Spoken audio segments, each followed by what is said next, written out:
วิทยุแห่งประเทศไทยจังหวัดแพร่ 91 เมกะเฮิรตซ์ ให้ความรู้คู่ความสุข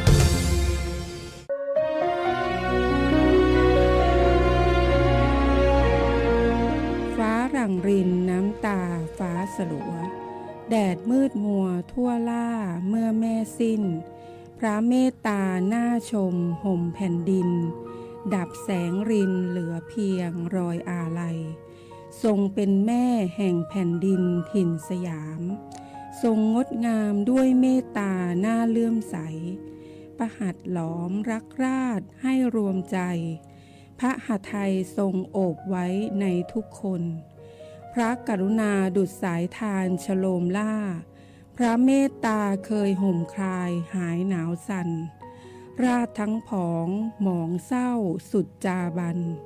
ขอเทิดขวัญแม่ไทยในดวงใจ9แผ่นดินเย็นร่มเพราะบารมี93ปีพระชนล้ำเลิศศรีขอพระองค์เสด็จสู่สวรรคีสถิตที่กลางใจไทยทุกดวงด้วยสำนึกในพระมหากรุณาธิคุณเป็นล้นพ้นอันหาที่สุดมิได้ข้าพระพุทธเจ้าสำนักงานคณะกรรมการกำกับและส่งเสริมการประกอบธุรกิจประกันภัยจังหวัดแพร่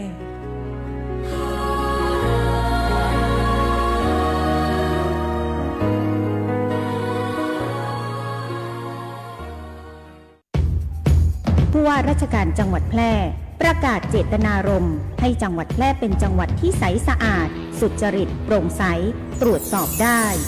ผู้บริหารและเจ้าหน้าที่ของรัฐทุกคนในจังหวัดแพร่ต้องพร้อมใจกันปฏิบัติหน้าที่ด้วยความเป็นธรรมดำรงตนเป็นแบบอย่างที่ดีไม่รับของขวัญของกำนันและไม่เรียกรับผลประโยชน์ทุกชนิดจากการปฏิบัติหน้าที่สุจริตโปร่งใสจังหวัดแพร่ใสสะอาดงดรับงดให้ No gift policy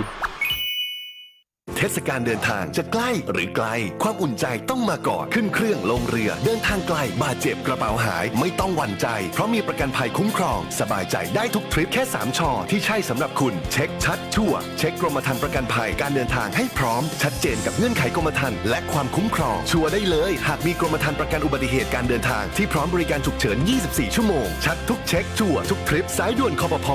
1186คปภคุ้มครองผู้ทำประกันภัยประกันภัยคุ้มครองคุณแค่ 3 ปีความเสียหายจากอาชญากรรมไซเบอร์ของคนไทยพุ่งทะลุถึง 94,000 ล้านบาทหรือเฉลี่ยปีละ 30,000 ล้านบาททุก1 ชั่วโมงเราเสียเงินกว่า 3.4 ล้านบาทให้กับมิจฉาชีพออนไลน์โจรไม่เห็นใจคนอาชีพไหนอายุเท่าไหร่สถานะทางการเงินแบบใดหมอพ่อค้านักธุรกิจนักเรียนแม่บ้านข้าราชการเกษียณทุกคนตกเป็นเหยื่อได้เสมอและวันหนึ่งอาจเป็นคุณหรือคนที่คุณรักเพราะจุดอ่อนร่วมของเหยื่อคือความเร่งรีบขาดสติหรือแม้แต่บางครั้งก็เกิดความโลภจนเกินไปอย่าปล่อยให้การกดคลิกเดียวลิงก์เดียวทำให้โจรยิ้มกว้างวันนี้ถึงเวลาแล้วที่คนไทยทุกคนจะต้องร่วมมือกันสร้างภูมิคุ้มกันอาชญากรรมไซเบอร์ช่วยกันหยุดก่อนที่ภัยไซเบอร์จะทำให้คนที่คุณรักและตัวคุณเองกลายเป็นเหยื่อ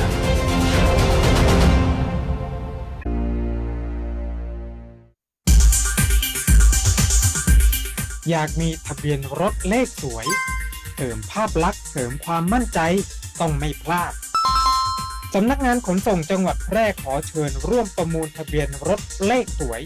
หมวดอักษรกอไก่นอนหนูกิจการก้าวหน้านำพารุ่งเรือง รายได้จากการประมูลนำเข้ากองทุนเพื่อความปลอดภัยในการใช้รถใช้ถนนสามารถลงทะเบียนได้แล้ววันนี้ผ่านเว็บไซต์ www.ทะเบียนรถ .com หรือที่สำนักงานขนส่งจังหวัดแพร่ Excellent โดยจะปิดการประมูลในวันเสาร์ที่ 28 กุมภาพันธ์ 2569 สอบถามเพิ่มเติมโทรสายด่วน1584หรือฝ่ายทะเบียนรถสำนักงานขนส่งจังหวัดแพร่063 2483 797หรือ054 652 1540 ประมูลโปร่งใสได้เลขสวยสมคุณค่า คนแพร่ใช้ป้ายแพร่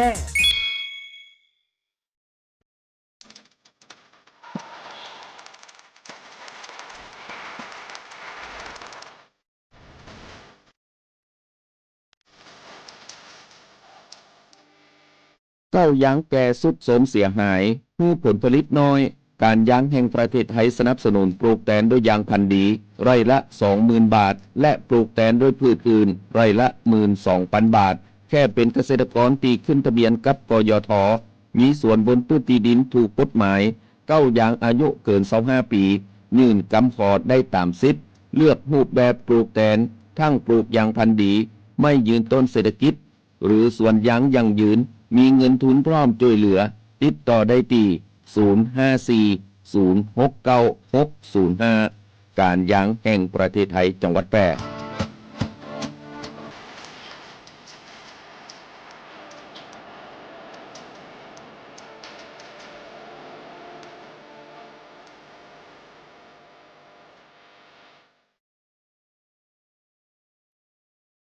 มาช่วยกันเฝ้าระวังไฟป่ามา ผู้ก่อว่าภาคเหนือมีพื้นที่เผาซ้ำซากสูงถึง 10 ล้านไร่ กว่า 90% ของไฟป่ามาจากฝีมือมนุษย์ตีเผาเพื่อหาเห็ดของป่า และการเผาเศษซากพืชหลังการเก็บเกี่ยวบอกว่าจะเป็นต่อสั่งข้าวโพดเลี้ยงสัตว์หรือนาข้าวฝุ่นควันจากการเผาคือ PM 2.5 ภัยเงียบติยะฮืออายุสั้นลงถึง 1 ปี จากทั้งปอดอุดกันมะเร็ง หัวใจล้มเหลว และสมองเสื่อมวร่วมใจคนไทยหยุดเผาคืนลมหายใจสะอาดให้ลูกหลาน กับโครงการการจัดยะนโยบายการเปลี่ยนแปลงการใช้ประโยชน์ที่ดิน เพื่อบริหารจัดการ PM 2.5 สนับสนุนโดยวช.สำนักงานการวิจัยแห่งชาติ ช่วยกันรักษาบางส่วนให้นาบ่อฮือไฟป่ามันเข้าขบวนยาวแต่เราเข้ามาทั้งอำเภอ คุณกำลังฟัง FM 91 MHz สวท แพร่ ให้ความรู้คู่ความสุข ที่นี่สถานีวิทยุกระจายเสียงแห่งประเทศไทยจังหวัดแพร่ส่งกระจายเสียงด้วยระบบ FM สเตอริโอมัลติเพล็กซ์ความถี่ 91 เมกะเฮิรตซ์ จากนี้ไปติดตามรับฟังรายการ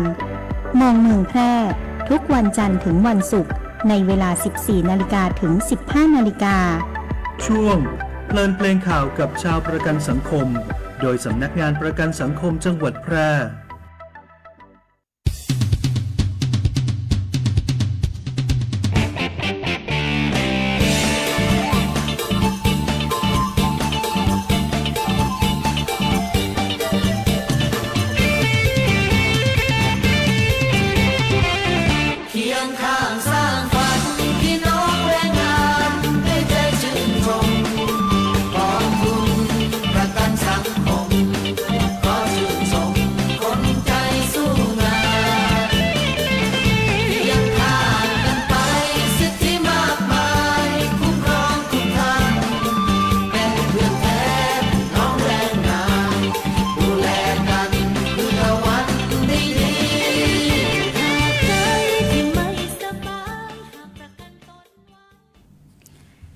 สวัสดีเจ้าสวัสดีครับสวัสดีเจ้าท่านผู้ฟังและเจ้าท่านผู้ชมที่เคารพทุกท่านนะเจ้ากลับมาพบกันอีกเช่นเคยนะเจ้ากับรายการเพลินเพลงข่าวกับเช้าประกันสังคมโดยสำนักงานประกันสังคมจังหวัดแพร่นะเจ้า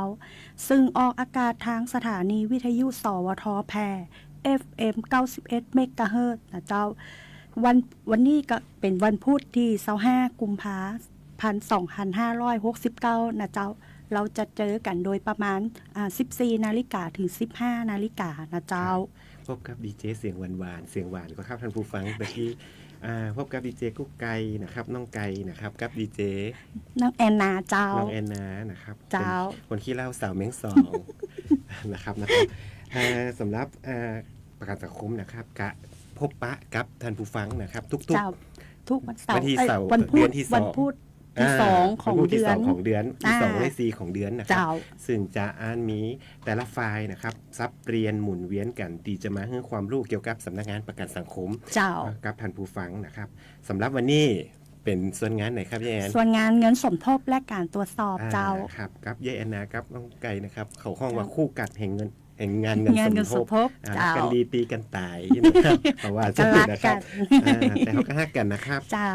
ครับ วันนี้อากาศเป็นจะได้ครับยายแอน อากาศช่วงนี้เนาะก็จะมืดครึ้มเจ้า บ้านเฮาห้องว่าจะได้ มา จุ่มอึกจึก จุ่ ไม่ ม แห อึ ละ กจึกหมนอกหมก แมงสองเป็นจะได้ครับยายแอนอากาศเป็นซีรีส์ของก็ เจ้ามืดครึ้ม มืดครึ้ม แล้วก็จะมีแบบฝนเนาะฟ้า PM ฝนตอนเนี้ย 2.5นะครับยังไง เจ้า ท่านผู้ฟังกะรักษาสุขภาพกันตัวเนาะ ใจละเจ้า เรื่องการเผา การ ลด เผา เนาะ ใจละเจ้า อืม เปิ่นห้ามเนาะช่วงนี้บ่ฮื้อเผาป่า เดินไป เผา ไหนกะ ขยะเจ้า เหม็นควันเหม็นอะไรอย่างเนาะ ใจละเจ้า ผู้ดังอย่าวืดอีในบ้านเฮาห้องว่าผู้ดังอย่า ผู้ วื ดั ด ง อย่าว วื ื ด ดงดเนี่ยนะครับเนาะยังไงก็ช่วยกันเต็มนะครับเนาะ เจ้า วันนี้มีสาระอะไรอย่างดีๆมาให้ท่านผู้ฟังของนะครับ เจ้าหัวข้อที่จะมานำเสนอในวันนี้เนาะเจ้าในช่วงที่2เนาะของรายการ ก็จะมีในส่วนของเรื่องการแจ้งขึ้นทะเบียนผู้ประกันตนนะเจ้าตีบ่เป็นไปตามพระราชบัญญัติประกันสังคม พุทธศักราช 2533 นะเจ้า แล้วก็จะมีการชำระเงินสมทบกองทุนเงินทดแทนประจำปี 2569 เจ้า ครับ แล้วก็จะมีเกี่ยวกับการรายงานค่าจ้างประจำปี 2568 นะเจ้า ครับ แล้วอีกอันก็จะเป็นการกำหนดค่าจ้างขั้นต่ำและชั้นสูงเนาะที่ใช้เป็นการในการคำนวณเงินสมทบของผู้ประกันตนของมาตรา 33 นะเจ้า ครับแล้วก็ช่วงที่3เนาะ ช่วงสุดท้ายก็จะเป็นการกำหนดหลักเกณฑ์และอัตราการจ่ายเงินสมทบนะเจ้าประเภทของประโยชน์ทดแทน ตลอดจนถึงหลักเกณฑ์และเงื่อนไขแห่งสิทธิประโยชน์ในการของทดแทนของบุคคลซึ่งสมัครเป็นผู้ประกันตนมาตรา 40นี่นะเจ้า ง่ายๆก็คือว่าตอนนี้มาตรา40เนาะมีการเพิ่มสิทธิประโยชน์ ใจ ขึ้น เจ้า มานะครับเดี๋ยวช่วงสุดท้ายเขาก็จะมาเขาห้อง เดี๋ยว ว่า มาฟัง อ กัน ธิบายกันว่าสิทธิประโยชน์มาตรา40ที่เพิ่มขึ้นนั้นมีอย่างพอง เจ้า แต่ของเขาว่ามันใจายเตาเดิมไหนแอนนะ จ่ายเต่าเดิมสิทธิประโยชน์เพิ่มขึ้นเยอะแยะเลย อย่างที่ว่าอันผู้ตนมาตรา40เจ้าหน้าที่มาตรา40เจ้าว่านะครับยิกกิก เจ้า ศิริราชนะครับจ่ายน้อยสิทธิประโยชน์ ประโย เย ชน์เย อะ อะ เดี๋ยวมาฟังตอน ใช่ สุดท้ายเนาะ เจ้า ว่าสิทธิประโยชน์เป็นเยอะๆตามที่อัน ตาม ประ ที่ ชาสัมพันธ์ก่อน ใช่ นะค เจ้า รับช่วงนี้กะ เดี๋ยว ได้เวลาไปฟังบทเพลงเพราะๆจากสถานีกันก่อนได้ค่ะได้เลยครับ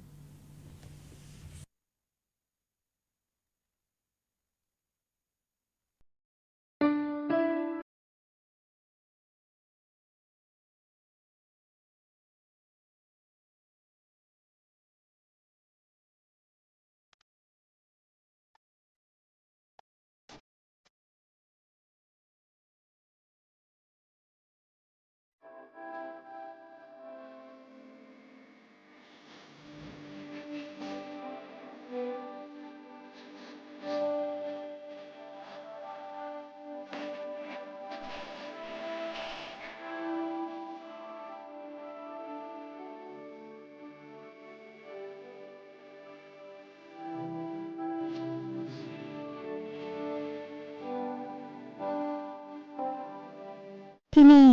สถานีวิทยุ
จดไว้ไม่เสียหายจำไว้ไม่เสียประโยชน์ เจ็บป่วย หรือประสบอุบัติเหตุ 1506 คลอดบุตรสงเคราะห์บุตรชราภาพ 1506 ทุพพลภาพหรือเสียชีวิต 1506 สายด่วนประกันสังคม สงสัยเรื่องประกันสังคม โทร 1506 ประกันสังคม สร้างสรรค์หลักประกันชีวิต ครับจบไปกันแล้วนะครับสำหรับบทเพลงเพราะๆที่มีชื่อว่าแก้บนนะนักร้องก็คือคุณการตองทุ่งเงินนะครับเนาะจะได้แก้บนก็เปิ้นก็ครับหรือว่ามีแล้วบ่มีเจ้าบ่มีก็ขอก็ได้นะขอแล้วได้บนผมก็ครับแอนบ่ได้บนเจ้าช่วงนี้นะก็มีก็จะไปบนอยู่นะจะได้แก้บนก็เปิ้นบ่กล้าบนกว่าจำบ่ได้บนที่ไหนพ่องนี่แอนเปิ้นบ่ถนัดแก้บนนะครับถนัดแก้ล่างใช่ครับครับผมก็แซวกันเล่นนะครับเนาะในช่วงนี้อันกินข้าวมาใหม่เนี่ยก็กว่าท่านผู้ฟังเปิ่นอย่าคลับใครอย่างเนาะแม่หนังท้องตึงหนังตาย้อนใช่แล้วซ้ำบรรยากาศกับอันเป็นใจนะบรรยากาศที่แอนเนี่ยอย่างครับปกติรับเจ้ารับนี่ว่ากุ้งอีกว่าแม่บอเจ้าแอนเป็นสายตืดนะครับเนาะดีเจแอนคนขี้เล่าสามเมืองสองเป็นสายตืดนะครับเนาะช่วงที่2นะครับแอนนี้อย่างของมานำเสนอครับช่วงที่2ยังตีเกินไปตั้งแต่ช่วงแรกเนาะว่าเกี่ยวกับการแจ้งขึ้นทะเบียนผู้ประกันตนของลูกจ้างในสถานประกอบการนะเจ้าอันนี้เขาขอเกริ่นไว้ก่อนเนาะแอนเนาะสำหรับสถานประกอบการที่ดำเนินกิจการอะไรอย่างก็ตามนะครับที่แสวงหาผลกำไรเนาะที่มีลูกจ้างเนาะแอนเนาะตั้งแต่กี่คนครับ1 คนขึ้นไปนะเจ้ามีหน้าที่ต้องขึ้นทะเบียนในลูกจ้างเนาะภายใน30 วันเจ้านับแต่วันตีนี้ลูกจ้างเข้ามาทำงานกับเฮานะเจ้าโดยลูกจ้างบอกว่านั่นน่ะบอกว่าจะเป็นรายเดือนรายวันรายชั่วโมงบอกว่าจะเป็นพาร์ทไทม์หรือตามผลงานนะเจ้าหมอใจนะครับต้องมีหน้าที่แจ้งขึ้นทะเบียนกับสำนักงานประกันสังคมเจ้าเพื่อที่จะลูกจ้างเปิ่นได้มีสิทธิ์ถูกต้องเจ้ามีสิทธิ์คุ้มครองกับของประกันสังคมคือประกันสังคมได้เข้าไปดูแลเปิ่นเนาะเจ้าเราจะดูแลแล้วมันเป็นเรื่องของตัวบทกฎหมายหน่อยแอนเนาะใจละเจ้าบังคับไว้เลยครับว่าจะต้องมีการขึ้นทะเบียนเพื่อจีจะให้ลูกจ้างได้รับความคุ้มครองเบื้องต้นเนาะพื้นฐานเบื้องต้นของประกันสังคมซึ่งประกันสังคมเขาจะคุ้มครองทั้งในงานและนอกงานหน่อยแอนเนาะใจละเจ้าก็คือเท่าว่า24 ชั่วโมงอีกเนาะ24 ชั่วโมงเจ้าเป็นการประกันสุขภาพประกันชีวิตสำหรับคนทำงานนะครับเนาะตีอันทำงานให้กับลูกจ้างเรื่องกับในจ้างสมมาเรื่องกับในจ้างบอกว่าจะเป็นกองทุนประกันสังคมนะเจ้าตามพระราชบัญญัติประกันสังคมนะเจ้าพ.ศ. 2533นะเจ้าอันเนี้ยเขาจะมีคุ้มครองให้อยู่7 กรณีด้วยกันนะเจ้าใช่ครับนี่อย่างของนายเอ็นก็จะมีเจ็บป่วยนะเจ้าขอดบุตรสงเคราะห์บุตรชราภาพนะเจ้าตายแล้วก็ว่างงานนะเจ้าตีของเป็นคัดทุพพลภาพเต็มน้อยทุพพลเจ้าติดคัดบลังใครได้อย่ากล้าใครได้ก็เจ้ายังบอกเอาแต่เนาะใครได้ไปเตือนเนาะเขาบอกเอาแต่เขาบอกเอาเจ้านะครับเป็นสิทธิพื้นฐานในเรื่องของอันประกันสังคมนะครับส่วนในกองทุนเงินทดแทนเจ็บจากการทำงานเนาะเราก็จะมีในเรื่องของค่ารักษาพยาบาลเงินทดแทนการขาดรายได้กรณีสูญเสียอวัยวะกรณีทุพพลภาพหรือแม้กระทั่งตายสูญหายเนื่องจากการทำงานกับนายจ้างนะเจ้านะครับอันนี้สำหรับคนทำงานก็ไม่ต้องกลัวนะครับที่จะต้องจ่ายแล้วปุ๊บจะไม่ได้รับความคุ้มครองพื้นฐานเบื้องต้นเจ้าที่นี่แจ้งขึ้นทะเบียนแล้วปุ๊บนะครับเนาะในการชำระเงินสมทบกองทุนทดแทนประจำปี 2569นี่ขอประชาสัมพันธ์สำหรับนายจ้างเนาะตรงนี้มันปกตินะครับการชำระกองทุนประจำปีนี่เขาจะชำระทุกๆปีภายในวันที่31 มกราของทุกปีอันนี้มันหลวงมาเลยมาแล้วน้อยแย่เลยมาละบางปีมาอู้วันนี้กับสถานประกอบการตียังไม่ได้จ่ายเจ้าตอนนี้มีเงินเพิ่มมันนะเจ้าพอเกิดระยะเวลากำหนดแล้วเนาะตรงเนี้ยมันจะมีเงินเพิ่ม2%นะเจ้าถ้าอย่างงั้นไขลืมหรือว่าไอ้อย่างกะช่วยไปพอกำนะครับว่า หรือว่าโทรไปสอบถามก็ได้นะครับว่าได้ชำระไปแล้วหรือยังโทรมาตีสำนักงานประกันสังคมจังหวัดแพร่ก็ได้นะเจ้าโทรเบอร์โทรนะเจ้า0545222212นะเจ้าโทรมาสอบถามได้เลยนะเจ้าแอนต่ออย่างนะครับเบอร์น้องแอนนี่ต่อ3025เจ้าโทรมาสอบถามได้เลยจะได้บ่อยู่น้อยแอนเนาะอยู่กับเจ้าอยู่ฮือบริการและเจ้ายินดีบริการนะเจ้านะครับ3030ก็คือสำหรับน้องไก่นะครับเนาะสามารถโทรมาสอบถามได้เลยนะครับและแถมเรื่องนึงนะครับเรื่องกองทุนเงินทดแทนที่ประจำปีไปละมาควบคู่กันเลยนะแอนเนาะตัวรายงานค่าจ้างรายทีนี้เจ้ารายงานค่าจ้างอันนี้ก็เป็นของประจำปี2568นะเจ้าอันนี้ใกล้จะสิ้นเดือนแล้วต้องรายงานภายในกุมภานี่นะเจ้าคือการรายงานค่าจ้างนะครับทุกๆปีจะต้องรายงานค่าจ้างภายในวันที่28หรือว่า29ของเดือนกุมภาพันธ์เนาะของแต่ละทุกปีซึ่งปี69เนี่ยครับมันจะต้องเป็นการรายงานค่าจ้างของปี68ซึ่งการรายงานค่าจ้างก็คือเขาจะต้องรายงานการจ้างงานของลูกจ้างนะครับตั้งแต่มกรา68จนถึงธันวาปี68ว่าเขามีการจ้างงานเท่าใดนะครับเขาสามารถรายงานได้ตีสำนักงานประกันสังคมตามแบบที่เขาส่งไปให้หน่อยแย่เนาะหรืออีกช่องทางหนึ่งคืออย่างครับหรือถ้าบ่สะดวกเนาะรายงานผ่านระบบอีเวทในเว็บไซต์ของประกันสังคมก็ได้นะเจ้าในระบบ e-service นะครับเข้าไปตีอันกองทุนเงินทดแทนเข้าไปในฮั่นมันจะมีคำว่า e-wage รายงานค่าจ้างเราสามารถกรอกข้อมูลเข้าไปในฮั่นได้เลยถ้าท่านกรอกรายงานเข้าไปฮั่นแล้วปุ๊บท่านบ่ต้องส่งแบบมาตีสำนักงานมาตีประกันสังคมใช่แต่ถ้ารายงานไปแล้วสถานประกอบการรายใดมียอดเรียกเก็บปิ้นเอกสารออกมาไปชำระตัวเองเจ้าบางทีเปิ่นบ่ได้ปิ้นออกมาทำให้เงินสมทบค่าชำระอยู่การเรียกเก็บนี่คืออธิบายเพิ่มขึ้นนะครับคือปี68สำนักงานประกันสังคมเขาได้ประมาณการต่ำไปต่ำไว้แล้วทีเนี้ยการจ้างงานจริงๆปี68ของท่านน่ะมีการจ้างงานที่สูงกว่าทำให้มียอดเพิ่มขึ้นมียอดเรียกเก็บท่านสามารถปริ้นในเว็บไซต์ท่านเรามาชำระตีเคาน์เตอร์เซอร์วิสตีเซเว่นหรือแม้แต่ตีสำนักงานภายในวันที่31มีนาคมของทุกปี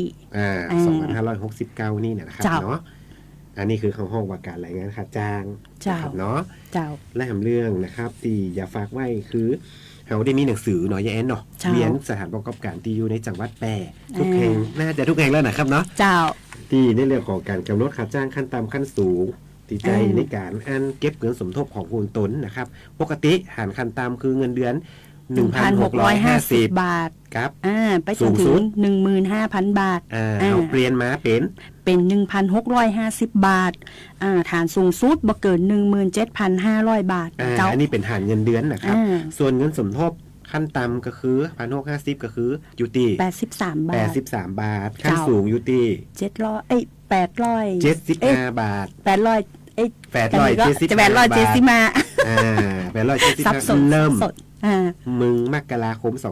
2569นะเจ้าฐานเนี่ยไปจนถึงพศ2571นะเจ้าครับนี่คือเขายังฐานสูงสุดก็คือ 17,500 เงินสมทบสูงสุดคือ875แต่ถ้าไถฐานเงินเดือนที่ว่าบ่ถึงขั้นสูงสุดเขาก็เก็บไปตามนั้น 5% เนาะ 5% เจ้าเหมือนเดิมอันนี้เขาห้องว่าอันการกำหนดค่าจ้างขั้นต่ำนะครับสถานประกอบการทันใดตียังบ่ทราบเนาะหรือยังบ่ได้รับหนังสือแต่น่าจะได้รับน่าจะได้รับกันครบหมดละก็เริ่มฮักได้เลยครับตั้งแต่1 มกราคม 2569นำส่งภายในวันที่15 กุมภาพันธ์นะเจ้า15 กุมภาพันธ์ก็เริ่มผ่านมาละหรือบางสถานที่ก็ยังบ่ได้ชำระเตื้อนะเจ้าบางสถานที่ไขชำระผ่านระบบ e-service เขาจะคำนวณให้เลยนะยายแอนเนาะใช่แล้วเจ้าระบบคำนวณเลยในการเวลาลดระยะเวลาลดขั้นตอนในการคิดเนาะน้องคิดครับใช้ตัวเลขอย่างเดียวถูกต้องเขากับนี่เขากับอู้กันนักแล้วเนาะเจ้าเขาเป็นการ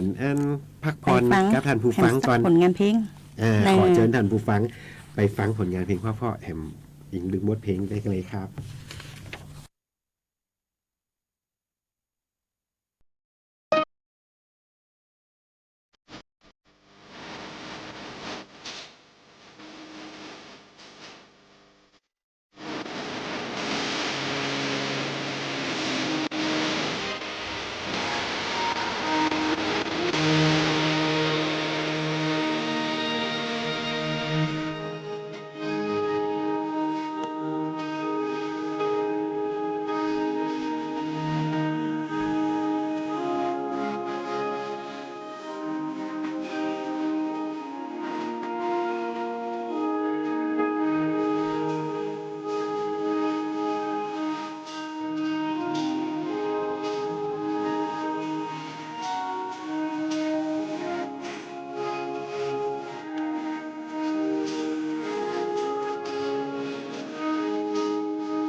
ท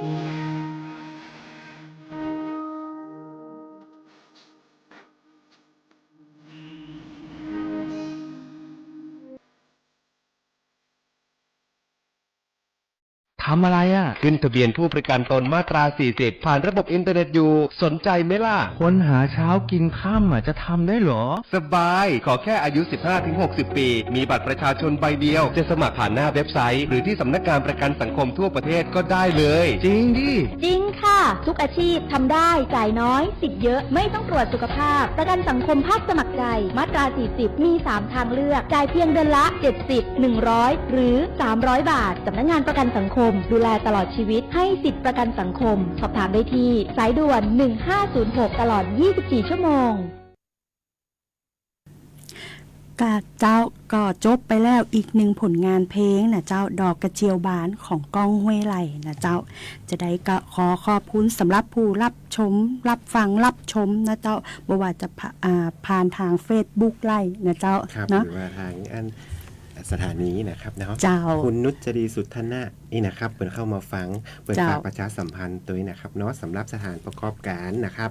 ตีเข้าร่วมจัดอบรมเจ้าของสำนักงานประกันสังคมจังหวัดแปดตีอันแพนคาราพาวิเลียนพรุ่งนี้เนาะพรุ่งนี้เจ้าวันที่26เนาะเราอย่าลืมนัดกันเนาะ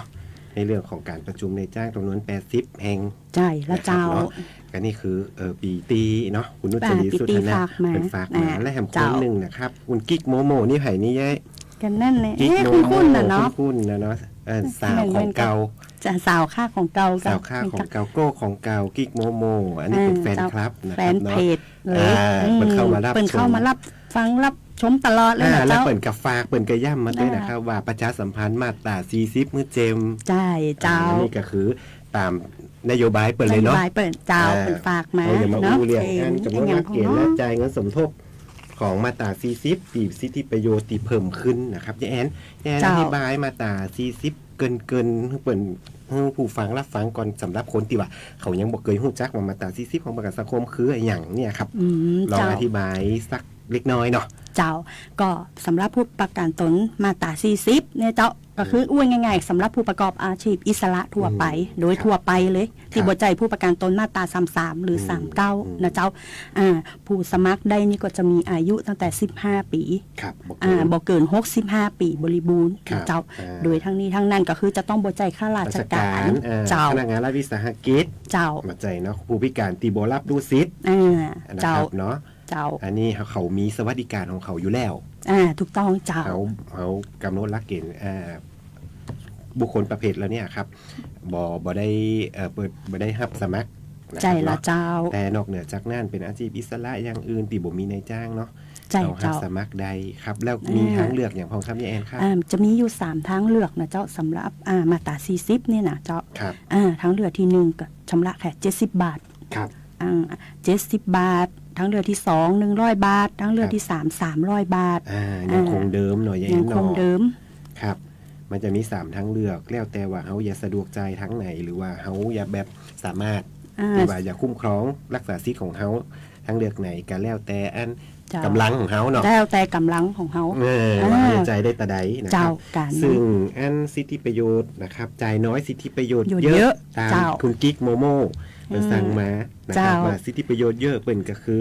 เบื้องต้นนะครับ70บาท100บาทเนี่ยสิทธิประโยชน์ที่เพิ่มขึ้นนะครับที่เพิ่มขึ้นนี่คือถ้าเวลาไปนอนโรงพยาบาลเจ้าปีนึง30วันเขาฮือวันละ300อยู่แล้ว100บาทแต่30วันนี่คือทั้งเลือดที่1 70บาทกับ2นี่คือ100บาทนะเจ้าปีนึง30วัน30วันได้นอนโรงพยาบาลนะครับสำหรับคนที่บ่ได้นอนโรงพยาบาลแต่หมอยุดพักรักษาตัวตั้งแต่3วันขึ้นไปมาเดียวนี้เป็น1วันแล้ว1วันเดิมตอนแรกเดิม3วันขึ้นไปเดียวนี่เปลี่ยนอันนี้เขาบอกว่าเปลี่ยนเนาะเปลี่ยนจาก3เป็นวันเดียวก็ได้ละเขียนว่ายุดพัก1วันได้วันละ200บาทโอเคก็รวมกันปีนึงบ่เกิน30วันนะเจ้า1อันติเปลี่ยนแล้วนะครับ2ทั้งเดือนที่1ที่2เจ้าและ3ไปพบแพทย์ทีนี้เขาเดินทางไปพบแพทย์หมอนัดหรือว่าเป็นคนไข้นอกผู้ป่วยนอกอินะเจ้าไปบ่ได้นอนเจ้าบ่ได้นอนเจ้าไปแล้วครับคือยุดพักตัวเจ้าปกติ เขามีทั้งเด็กที่1ที่2เขายัง50 50 บาทเป็นการ ได้เฉ น้ำมัน พาะ ลด ทั้งเด็กที่1 2 เจ้า เปลี่ยน เป็น ข้างละ 200จาก50เปลี่ยนเป็น200 บาท ปีหนึ่งไม่เกิน ปีนึงบ่เกิน3ครั้งเจ้าตอนแรกสิทธิประโยชน์อันเนี้ยทั้งเลือกที่3บ่มีนะครับ300 บาทนะใช่อันนี้เป็นการเพิ่มขึ้นมาเจ้านะครับสำหรับคนที่ไปหาหมอเป็นผู้ป่วยนอกไปกลับบ่ได้นอนนะเจ้ากับเพิ่มเข้ามาได้200 บาทเหมือนกันนี่นะครับอย่างน้อยต้องส่งเงินสมทบอย่างน้อย3 เดือนขึ้นไปเจ้าในการเอามาเบิกคือเอาใบรับรองแพทย์ตัวจริงนะเจ้าเอามาเบิกตัวจริงเจ้าเตรียมมาเบิกเอาตัวจริงมาหาเฮาก่อนนะครับแต่บางคนนะครับอย่างแอนเขาก็อาจจะมีสิทธิประโยชน์อย่างอื่นเจ้าตีสามารถเอาใบรับรองแพทย์ไปเบิกได้แต่สำนักงานประกันสังคมเขาก็แบบมันจ่ายเหมือนกันเนาะเอาบทตัดสินทันเพียงแต่ทันเอาตัวจริงนะครับพร้อมถ่ายเอกสารเอาตัวจริงแต่เอามาให้พอกันเอามาให้เจ้าหน้าที่พอกันดูก่อนดูก่อนจริงนี่ก็บอกเจ้าหน้าที่ว่าเขาอยากจะเอาใบรับรองแพทย์ไปเบิกนั่นเบิกนี่กันนั่นกันเจ้าแจ้งเจ้าหน้าที่ได้เลยเจ้าหน้าที่ก็จะมอบตัวจริงให้ทันแล้วก็เอาอย่ารับรองสำเนาเอาตัวนั้นมาเจ้าเขาก็อยากจะดูก่อนว่าตัวจริงกับสำเนามันเหมือนกันก็เจ้าไม่ได้มีการเปลี่ยนแปลงอะไรอย่างเนาะเจ้าอันนี้ก็เขาสามารถคืนให้แกทันได้แต่แนะนำนิดนึงผูกพร้อมเพย์ในการรับเงินแนะนำเป็นผูกพร้อมเพย์ด้วยเลขบัตรประชาชนนะเจ้าเพราะว่าเขาบดจำเป็นจะต้องทายสำเนานะมันสมัยเก่าแล้วเนาะเดี๋ยวนี้เขาต้องโอนเปลี่ยนไปละสะดวกสบายตัวเจ้าแต่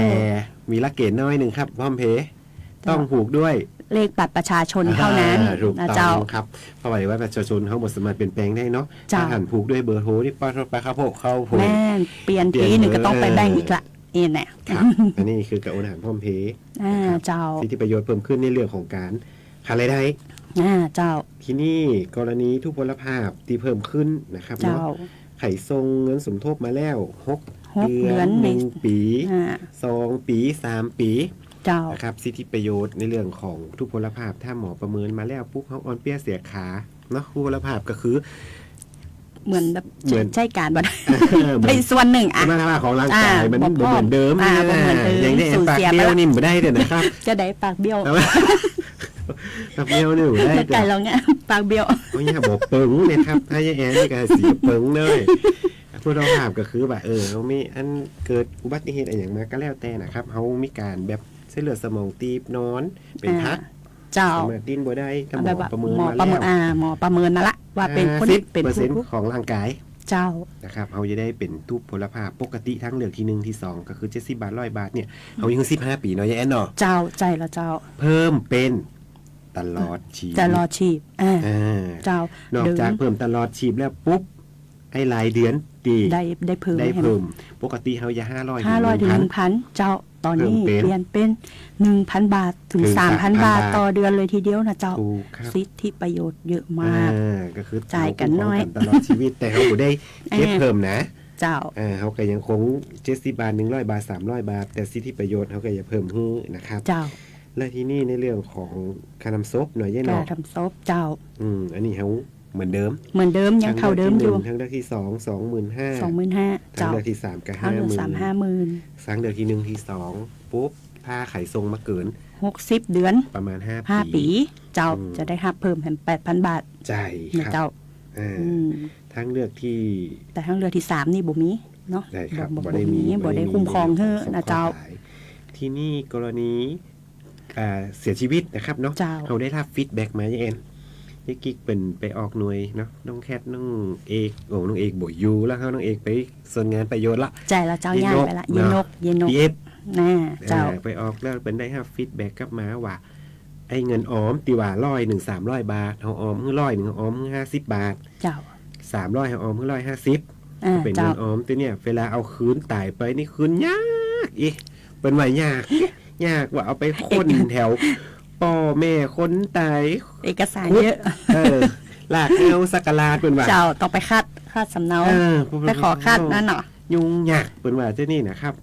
ทีนี่เขาก็รับฟีดแบ็กตัวนั้นกลับมาส่งไปถึงกรมถึงอะไรอย่างก็เนาะมันก็ต้องเป็นอันปัญหาทั่วประเทศเนาะทีนี่ตั้งแต่1 มกราหน่อยย่าเนาะปี69เนาะเขามีการเปลี่ยนแปลงแล้วนะครับสำหรับ ท่านตีบอต้องการความยุ่งยากในเรื่องของเงินออม50 บาทท่านสามารถเขียนมอบประความประสงค์มอบเพื่อใครก็ได้คล้ายๆเป็นพี่นายกรรมนะครับมีหนังสือโดยหนังสือมอบบำเหน็จชราภาพเงินสมทบใจลวงหน้าเงินสงเคราะห์ตายมันยังมี3ตัว3แบบฟอร์มสามารถไปขอได้สำหรับตีประกันสังคมหรือว่าออกหน่วย SDU นะครับเนาะสามารถไปขอได้เลยนะครับไปขอปุ๊บสิ่งที่ท่านจะต้องทำก็คือเขียนมอบเพื่อใครอย่างนี้เอ็นเป็นพิศวาสต้องไกลไปกับเขียนมอบเพื่อต้องไกลมดจะมอบยกคือมดเขียนมอบโดยระบุนะครับแล้วก็แนบสำเนาบัตรประชาชนของผู้มอบผู้รับมอบพยานตัวเก็บไว้ตีตัวเก่านะครับหรือว่าเก็บไว้ตีคนตีทันมอบใช่บ่ต้องเอามาที่ประกันสังคมนะเจ้าเขาเก็บเอาไว้แล้วที่นี่ถ้าเขาเกิดเป็นอย่างไปแล้วปุ๊บเขาก็จะเอาหนังสือตัวนั้นแหละมายืนมาแสดงให้เงินออมทั้งหมดนะครับเขาอย่ามอบเพื่อกับคนตีทันทำพินัยกรรมอันไหวอย่างเช่นว่ายายแอนมอบผู้น้องเจ้าน้องก็คือได้รับหมดโดยเขาอย่าบอกไปสืบละว่าอันมีป่อยายแอนมีป่อยายแอนมีแม่ยายแอนมีลูกมีใครมีสามีหรือยังอีแน่มีหรือยังครับนี่มีละเจ้าลูก2ตายแล้วแสดงว่าบ่มีนะตายแล้วสามีกับอันบ่ซันอยู่อันกาคุณกาโจะๆพันเนาะนะครับก็คือมอบได้เลยเจ้าพิศวาสไข่มอบให้คนนั้นได้เลยเราเอามาแสดงหลักฐานนะครับอันนี้ก็คือเฮากะลดในเรื่องของเอกสารตีว่าจะต้องมานำ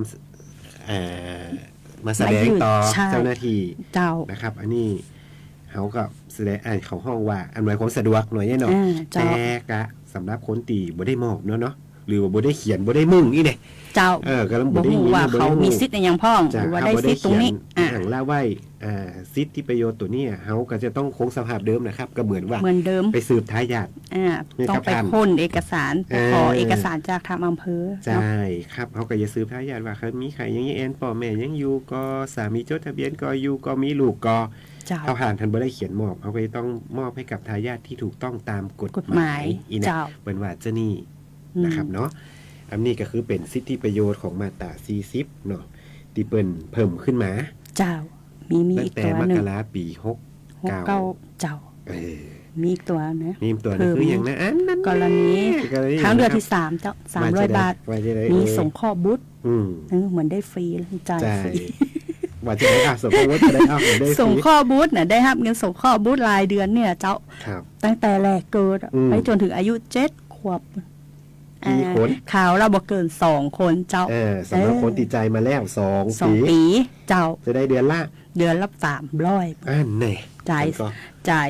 ทางเลือก300 บาทได้ส่งข้อบุตร300 บาทถ้ามีบุตร2 คนได้600นะ600นั่นแน่เขาจ่ายแค่300ได้เบี้ยจ้างกองแล้วถึง2 กอง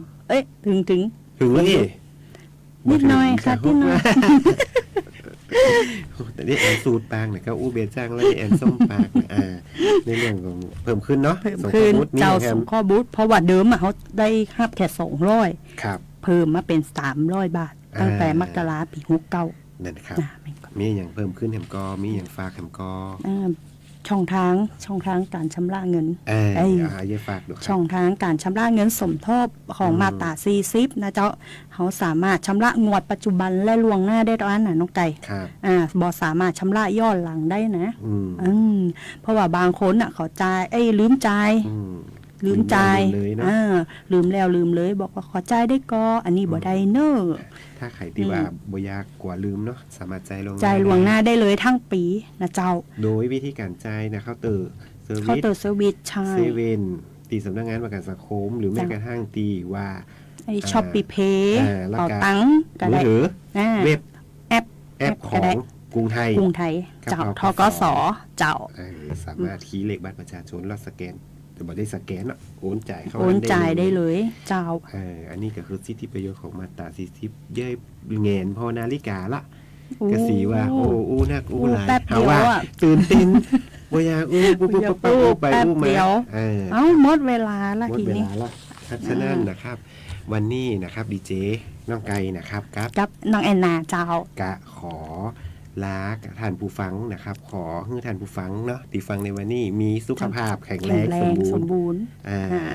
คิดอย่างก็ขอให้ได้สมปรารถนานะเจ้าวันนี้นะครับกะสมควรแก่เวลาแล้วเจ้ากะขออันกับลาท่านผู้ฟังไปเพียงเท่านี้นะครับเจ้าเอาไว้เจอกันใหม่นะเจ้าในโอกาสหน้านะเจ้าครับขอสวัสดีครับเจ้า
รู้สักนิดสิทธิ์ของคุณตอบข้อข้องใจโดยสำนักงานประกันสังคม